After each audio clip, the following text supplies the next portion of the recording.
The quiet of deep space shattered as the first distress signal reached Jupiter Outpost 9. Commander Ethan Winters moved quickly to the communication station, his face growing pale as the message played. This is Proxima Centauri Colony. We are under attack by unknown forces. Our shields are failing. They came from nowhere. Please send. The transmission cut off in a burst of static. Ethan tried to re-establish contact, but nothing came through. He looked at the sensor readings in disbelief. The entire colony, home to over 3 million people, had gone dark. Send word to Earth Command immediately, he ordered, his voice steady despite the fear climbing up his spine. Tell them we have a situation. Within hours, similar reports flooded in from across the edge of human space. Not just human colonies, but those of the Galactic Confederation as well. 17 species joined together in peaceful exploration and trade, now faced an enemy unlike any they had encountered before. On Earth, Admiral Lisa Blackwood stood before the Emergency Council, her gray hair pulled back tightly, her uniform crisp despite having been awake for 36 hours straight. The attackers call themselves the Zarakian Collective, she explained, pulling up holographic images of the alien ships. They looked like massive, dark crystals that seemed to absorb light rather than reflect it. They move faster than our fastest ships. Their weapons cut through our strongest shields. The Arcturian fleet engaged them at Sector 12 and was completely destroyed in less than 30 minutes. How many colonies have we lost? Asked President Martinez, her hands clasped tightly in front of her. 23 human colonies. From our allies, the numbers are worse. The Dendari have lost their homeworld. The Krell have been reduced to a single colony ship. Lisa paused, letting the information sink in. 6 member species of the Confederation are now facing extinction. The room fell silent. Billions of lives lost in just 2 weeks. What about our weapons? Someone finally asked. Useless, Lisa said plainly. Our most powerful missiles barely scratch their ships. The door to the council chamber opened, and a disheveled man with wild white hair entered. Security moved to stop him, but President Martinez waved them away. Let Dr. Morris speak, she said. Alan Morris looked like he hadn't slept in days. His clothes were wrinkled, and his eyes were bloodshot behind his glasses. I may have something that can help, he said, approaching the central holographic display. 3 years ago, my team began work on a theoretical weapon system, the Singularity Cannon. He pulled up schematics of a massive gun mechanism.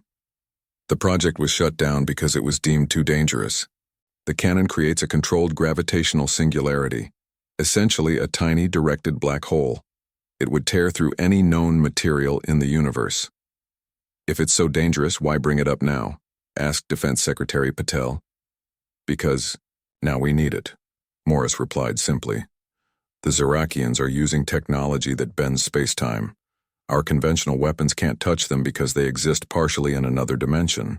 But a singularity affects all dimensions equally. Lisa stepped forward.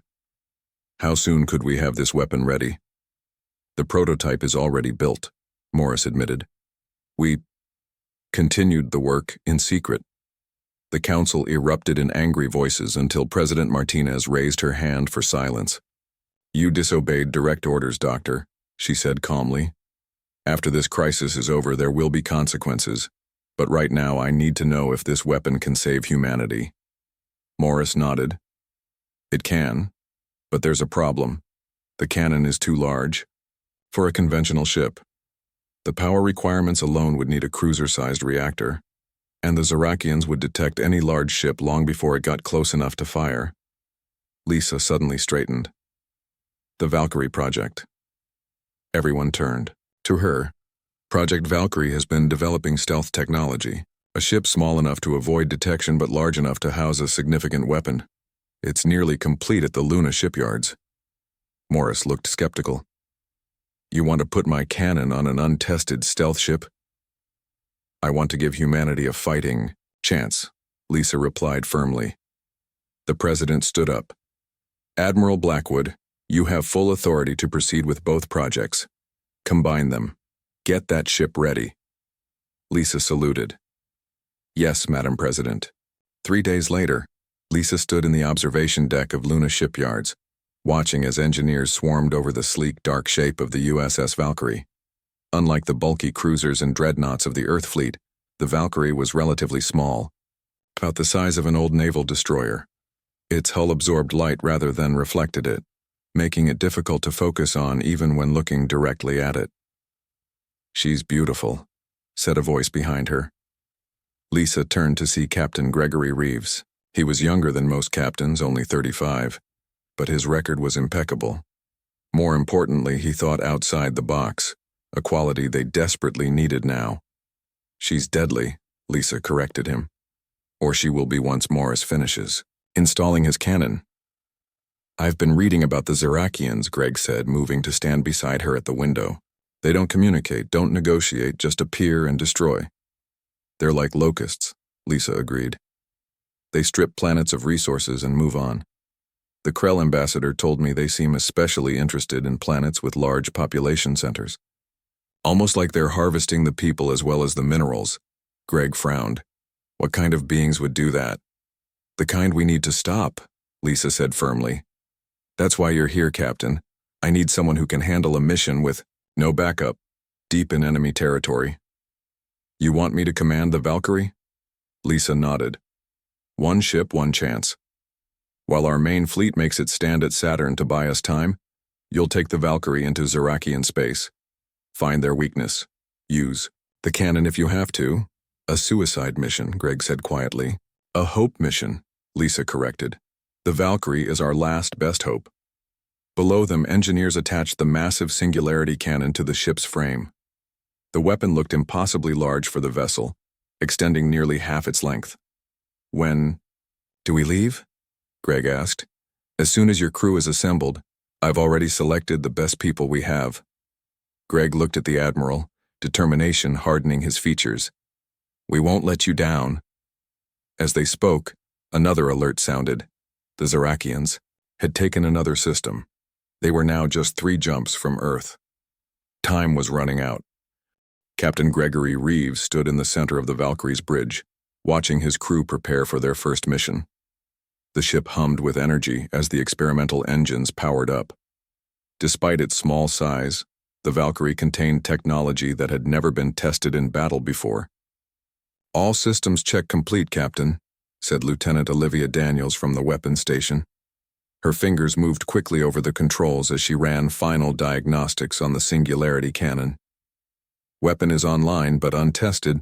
Dr. Morris says, we have enough power for 3 shots, maybe 4 if we're lucky." 3 shots to save humanity," Greg muttered. "Let's hope they count." Chief Engineer Frank Ortega's voice came through the comm system. "Captain, the stealth systems are functioning at 98%. As long as we don't get too close to their sensors, they shouldn't detect us." "Good work, Frank," Greg replied. "Keep an eye on those power levels." At the communications station, Officer Natalie Wright adjusted her headset. Unlike the others, she had been chosen not only for her technical skills but for something much rarer. Natalie possessed a natural empathic ability that had been enhanced through specialized training. If anyone could sense the collective mind of the Zerakians, it would be her. "I'm picking up standard fleet communications," she reported. "Admiral Blackwood wishes us Godspeed." Greg nodded and took his seat in the command chair. "Navigation, set course for the Tau Ceti system. That's where the Zerakians were last reported." "Course set, sir," replied the navigator. "Ready when you are." Greg took a deep breath. "Engage stealth systems. Take us out, 1/4 speed until we clear Luna orbit." Outside the ship, the Valkyrie seemed to fade from view, not becoming completely invisible but rather difficult to focus on, like trying to look at a shadow in the dark. The ship slipped away from Earth's moon and accelerated toward the jump point that would take them into enemy territory. On Earth, Admiral Blackwood addressed the combined fleet commanders. The holographic display showed the positions of the remaining Confederation ships gathering near Saturn. "The Valkyrie mission is now underway," she announced. "Our job is to buy them time. The Zerakians have established a pattern of systematically moving from one system to the next. Our intelligence suggests they will attack the Saturn colonies within 48 hours. "What kind of resistance can we expect?" asked the Dendari commander, his scaled skin reflecting the light of the display. "Based on previous encounters, They will send approximately 30 ships, Lisa replied, each one capable of destroying 3 of ours. The room fell silent. That's impossible odds, someone finally said. I never promised you good odds, Lisa said firmly. I promised you a chance to save our worlds. While we engage them here, the Valkyrie will search for a weakness we can exploit. All we need to do is hold them at Saturn long enough for Captain Reeves to complete his mission. And if he fails? Asked another commander. Lisa's expression remained stone cold. Then we die with dignity, knowing we gave everything to protect our people. Back on the Valkyrie, Dr. Alan Morris worked in the ship's laboratory, making final adjustments to the cannon's targeting systems. The weapon had never been designed for ship-to-ship combat. It was theoretical, dangerous, and possibly unstable. The door slid open and Greg entered. How's it coming, Doctor? Alan looked up from his calculations. The cannon works by creating a miniature singularity, essentially a tiny black hole, and directing it toward the target. In theory, it should pass through any shielding the Zerakians have. In theory, Greg repeated. And what happens after it hits? The singularity is programmed to collapse after 3 seconds. That should be enough time to tear through their hull, but not enough to grow out of control. Alan removed his glasses and rubbed his tired eyes. But there's something else you should know. Each time we fire the cannon, it puts tremendous strain on our engines. Fire it 3 times in succession, and the power core might destabilize. You're saying the ship could be destroyed. I'm saying it's a possibility we need to be prepared for. Greg nodded slowly. A suicide mission, after all. A necessary risk, Alan corrected. The Zerakians have destroyed dozens of worlds already, billions dead. If we don't stop them here, there won't be a humanity left to save. The ship shuddered, slightly as it entered the jump point. The stars outside stretched into lines of light, and then they were through, entering the Tau Ceti system. Stealth systems holding, Frank reported from engineering. No sign they've detected us. Sensors show heavy Zerakian activity, Olivia announced. 5 ships in orbit around Tau Ceti 4. The colony there. She trailed off as the visual feed appeared on the main screen. The once vibrant human settlement was now surrounded by massive mining equipment. Dark shapes moved across the surface, methodically stripping the planet of resources. Magnify Sector 3, Greg ordered. The image zoomed in, and the bridge crew gasped. The dark shapes weren't machines. They were Zerakians moving on multiple legs like enormous spiders, their bodies covered in what looked like living metal. They're not just mining minerals, Natalie whispered, her face pale. They're harvesting the colonists. I can feel their pain. Greg's jaw tightened. Can we get closer without being detected? I want to understand what we're dealing with before we engage. I can keep us hidden if we stay at least 10,000 kilometers from their ships, Frank replied. Do it. Take us in closer to the planet. Let's see what these monsters are really doing. As the Valkyrie moved silently through space, the crew watched in horror as the Zerakians systematically rounded up human survivors.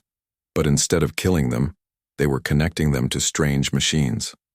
They're not just taking our resources, Alan said quietly as he studied the sensor readings. They're absorbing our knowledge, our memories, our consciousness. It's like they're downloading human minds into their collective. Why would they do that? Greg asked. Information is the most valuable resource in the universe, Alan replied. Think about it, absorbing the knowledge of every species they encounter. They're becoming more powerful with each world they conquer. Natalie suddenly cried out, her hands going to her temples. Captain, they've detected us somehow. I can feel them searching. Evasive maneuvers, Greg ordered. Get us out of their sensor range. The Valkyrie turned sharply, accelerating away from the planet as one of the Zerakian ships broke orbit to pursue them. They're gaining on us, Olivia reported. Weapons range in 30 seconds. Greg looked at Alan. Looks like we'll be testing your cannon sooner than we thought, Doctor. The targeting system isn't fully calibrated yet, Alan warned. No time like the present, Greg replied grimly. Lieutenant Daniels, prepare to fire the singularity cannon. Let's see what this ship can really do. The Zerakian ship closed in fast, its crystal-like surface absorbing the light from Tau Ceti's sun. The Valkyrie shuddered as enemy weapons fire skimmed past their hull. Stealth systems failing, Frank reported from engineering, his voice tight, with tension. They've locked onto our energy signature. Greg gripped the arms of his command chair. Lieutenant Daniels, is the cannon ready? Olivia's fingers flew across her console. Target locked, singularity cannon at full charge. Fire, Greg ordered. The ship groaned as massive amounts of energy flowed into the weapon.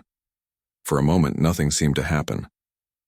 Then a small dark sphere, somehow darker than the space around it, shot from the Valkyrie toward the pursuing Zerakian. Vessel on screen, they watched as the tiny black sphere hit the enemy ship. At first, there was no visible effect. Then, slowly, the point of impact began to collapse inward. The Zerakian ship twisted, as if being pulled by an invisible hand.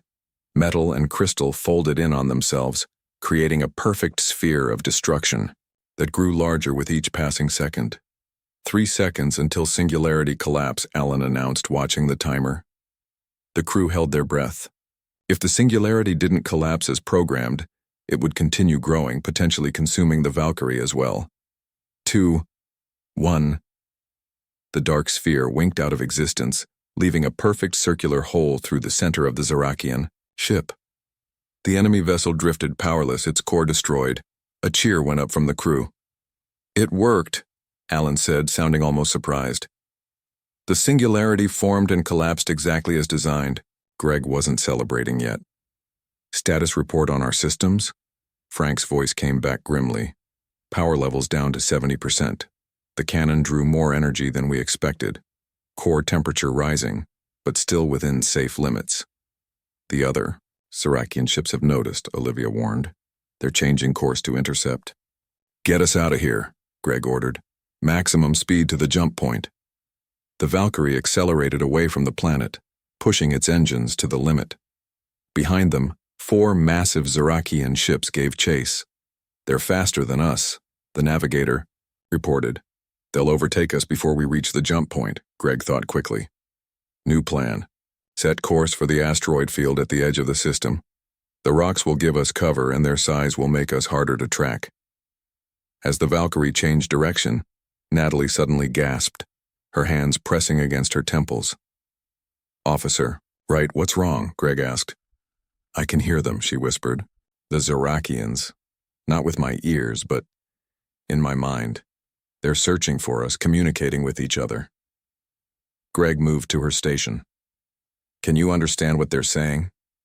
Natalie shook her head. Not words exactly. More like feelings. Hunger, purpose, direction. Her eyes widened. They know about Earth. They're planning to head there next after they finish at Saturn. How did they find out about Earth? Alan asked. From the colonists here, Natalie replied. They absorbed their knowledge. Greg returned to his chair. That's how they operate then. They extract information from one colony to find the next. We need to warn Admiral Blackwood. Communications are risky, Frank warned. Any transmission could give away our position. We have no choice, Greg decided. Send a tight beam-encoded message to Earth Command. Tell them everything we've learned, and warn them about the planned attack on Saturn. As the Valkyrie entered the asteroid field, the navigator carefully guided them between massive rocks. The pursuing ships slowed, their bulk making it difficult to maneuver in the tight spaces. We've gained some time, Greg noted. Dr. Morris, I need you to analyze the data from our encounter. Find me a weakness we can exploit. Alan nodded and headed to the science lab with the sensor logs. Several hours later, as the Valkyrie hid in the shadow of a large asteroid, Alan returned to the bridge.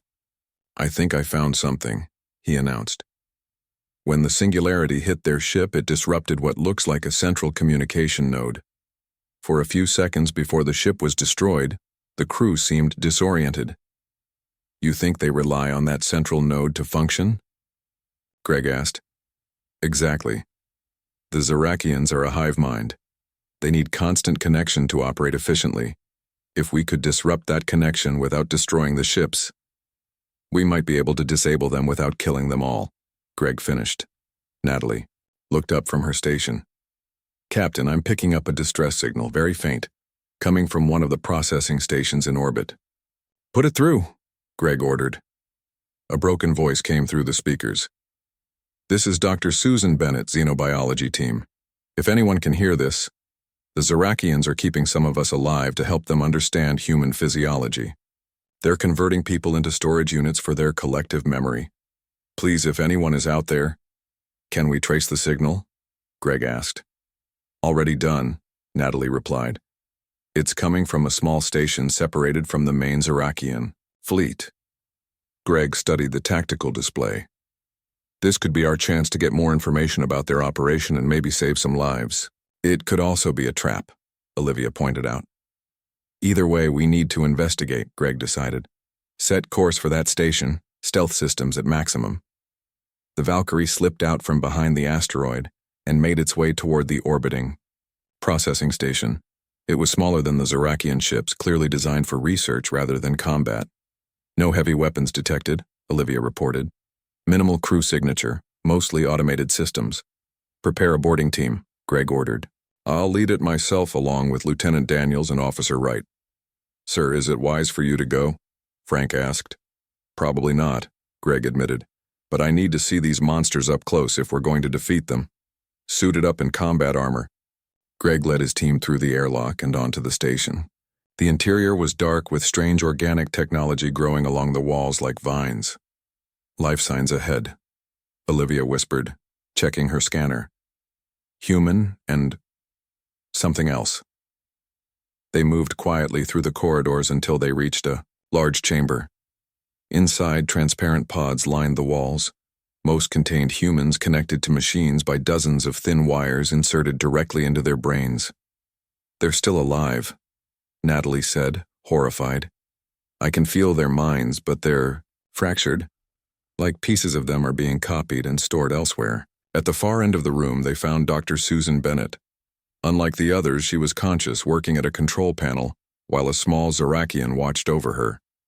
The alien was smaller than those they had seen on the planet's surface, perhaps, only the size of a large dog, but with the same metallic, spider-like appearance.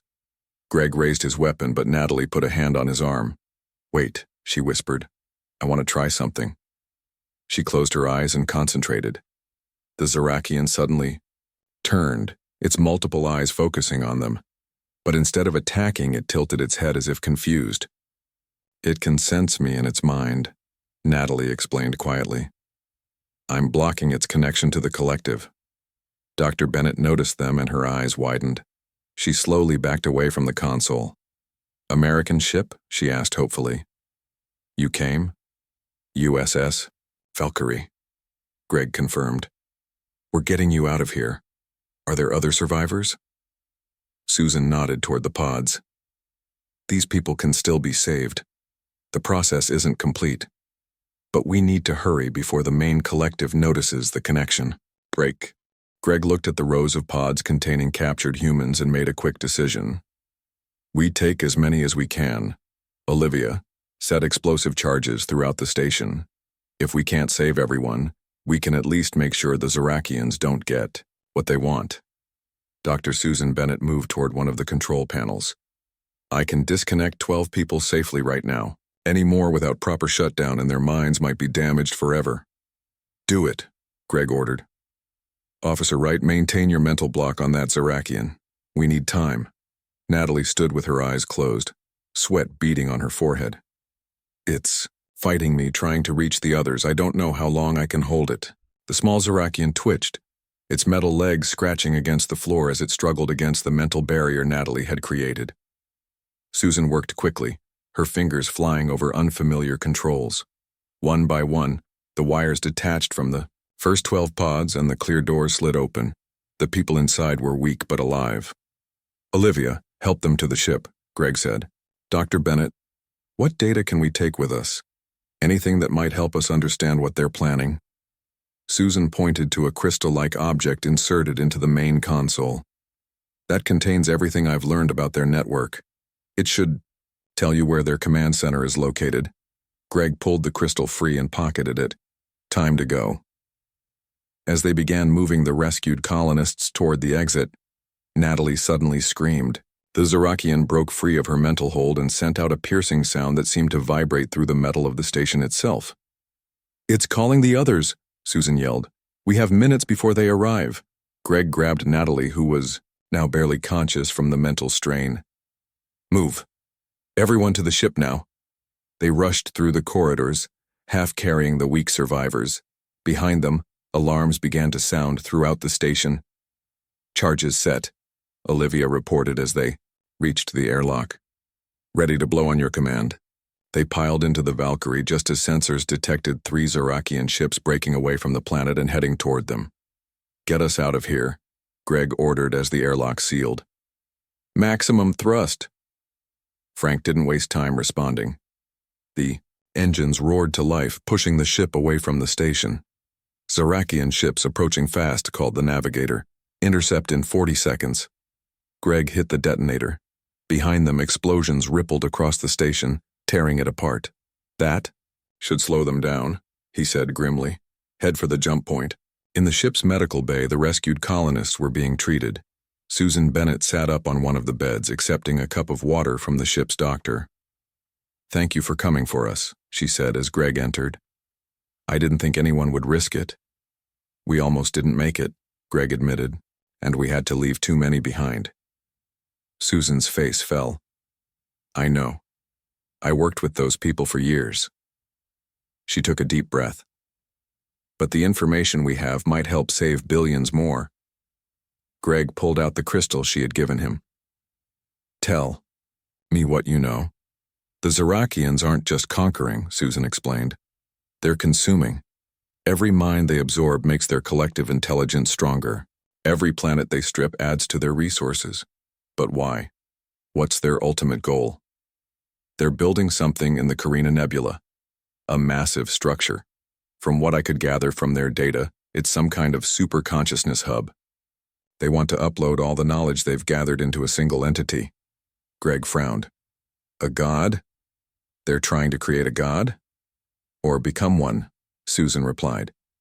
"And they need more minds, more raw materials to complete it." On the bridge, Frank reported damage to the stealth systems from their hasty escape.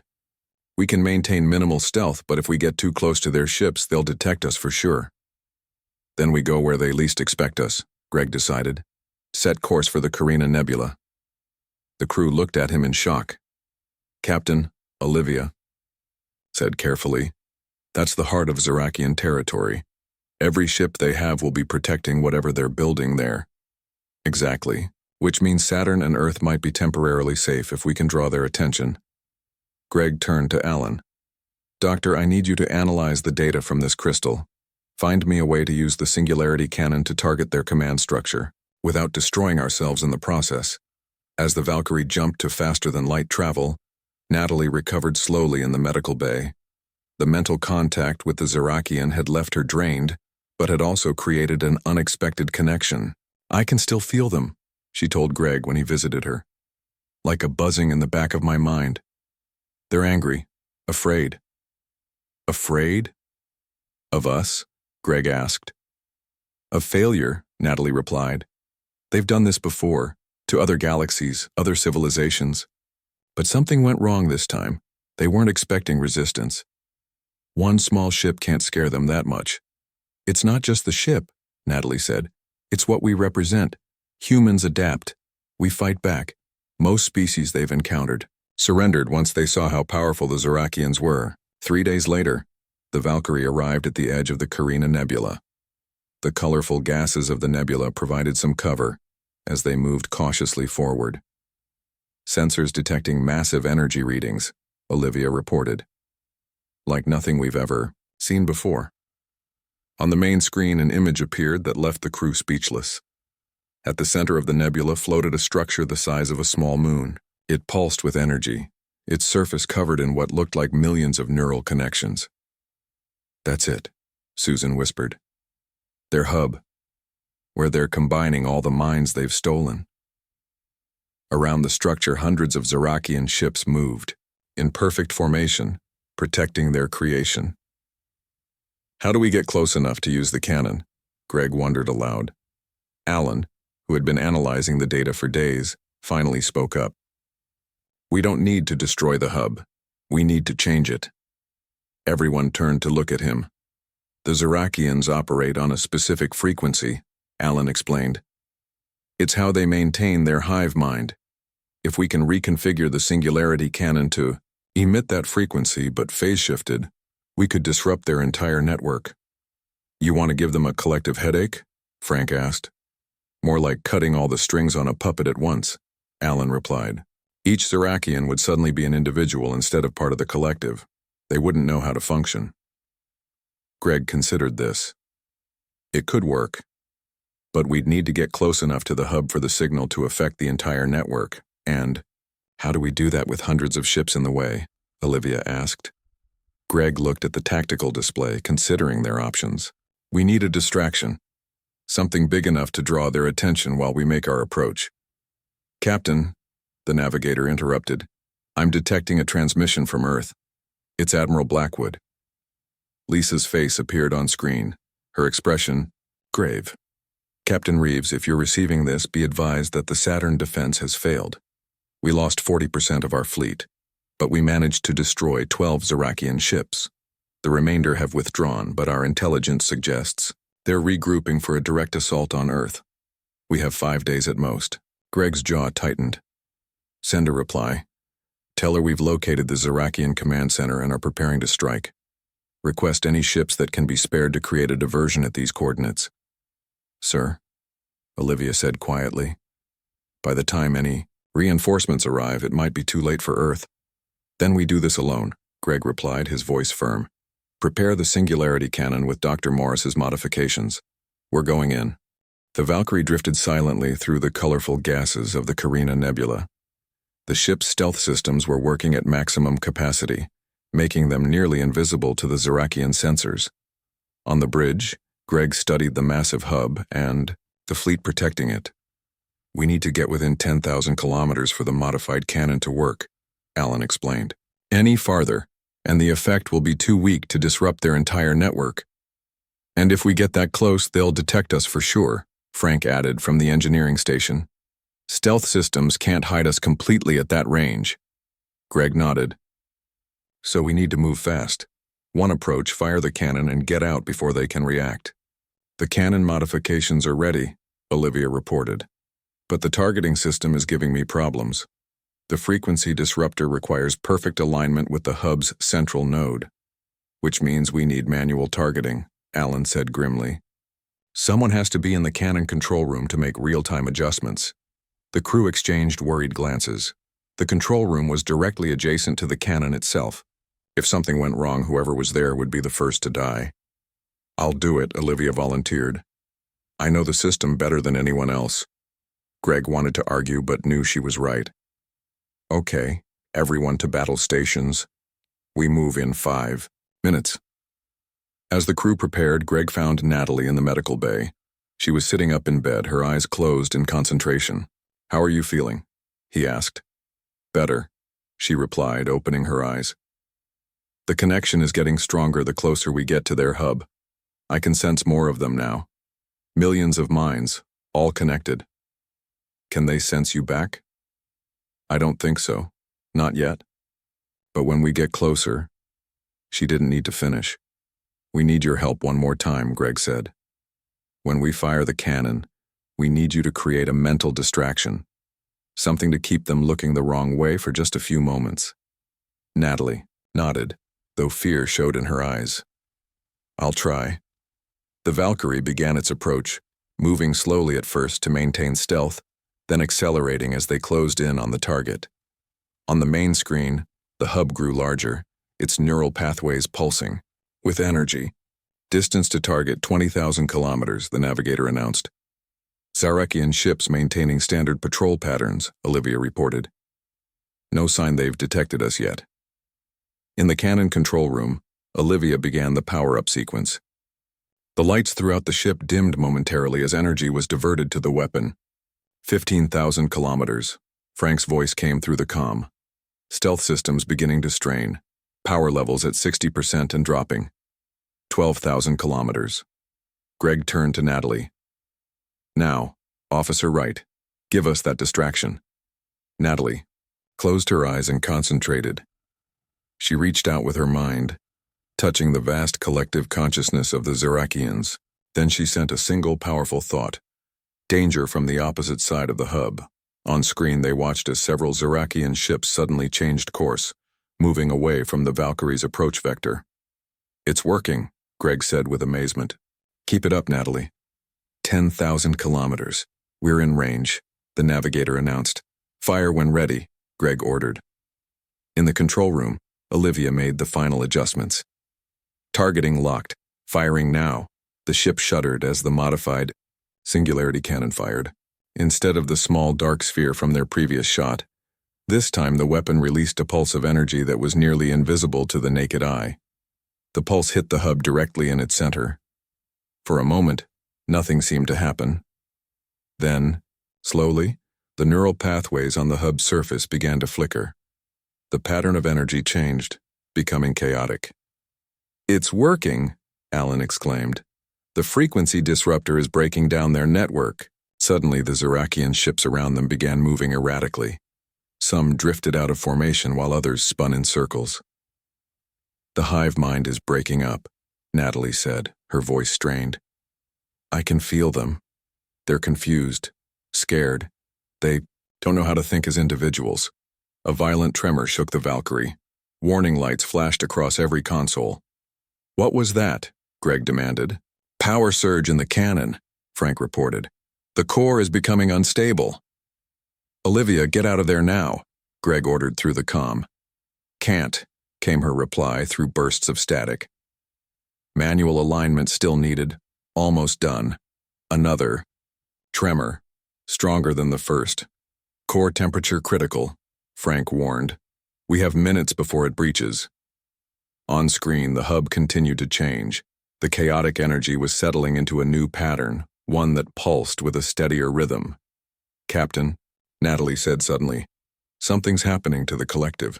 It's not just breaking apart, it's reforming. Differently. Explain, Greg demanded. The individual Zerakians are connecting again, but not as a forced collective. They're choosing to link, forming communities, like groups of friends rather, than a single hive mind. A massive explosion rocked the ship. Smoke filled the bridge as circuits overloaded. We've lost the number 2 engine, Frank reported. Cannon control room is on fire. Get a rescue team down there now, Greg ordered. Then to the navigator. Get us away from the hub. Best possible speed. As the damaged Valkyrie limped away, the Zerakian ships made no move to pursue. Instead, they seemed to be communicating with each other in new patterns. The rescue team returned to the bridge, supporting a badly injured Olivia between them. She stayed to complete the alignment, one of them explained. Manually held the circuits together when they started to melt. Greg helped lower Olivia into a chair. Why didn't you get out when I ordered you to? Despite her burns, Olivia managed a smile. Couldn't let them win, sir. Too many people counting on us. What's happening now? Greg asked, turning back to the main screen. The Zerakian hub had stopped pulsing entirely. It now glowed with a steady light. They're talking to each other, Natalie said with wonder. Not as a collective, but as individuals. They're deciding what to do next. Can you communicate with them? Greg asked. Natalie nodded slowly. I think so. They're curious about us now. Tell them we want peace, but we will fight to protect our worlds. Natalie closed her eyes again. Minutes passed in tense silence. Then finally, she opened her eyes. They agree, she said simply. The forced collective is gone. They're free to think as individuals for the first time in thousands of years. Many of them are horrified by what they did under the hive mind's control. Will they leave our space? Yes. And they want to return what they took, the worlds, the resources. She paused. Even the mines, where possible. Throughout the ship, the crew began to cheer. Even with their damaged engines and injured crew, they had accomplished the impossible. Greg activated the ship-wide comm. This is the captain. Stand down from battle stations. We're going home. As the Valkyrie turned Toward Earth, messages began to come in from the fleet. The Zarakian ships across the galaxy were withdrawing, retreating back to their own space. One small ship had changed the course of the war, not through superior firepower or advanced technology, but through understanding and the courage to try something different. Humanity had sent a single warship, and it had been enough.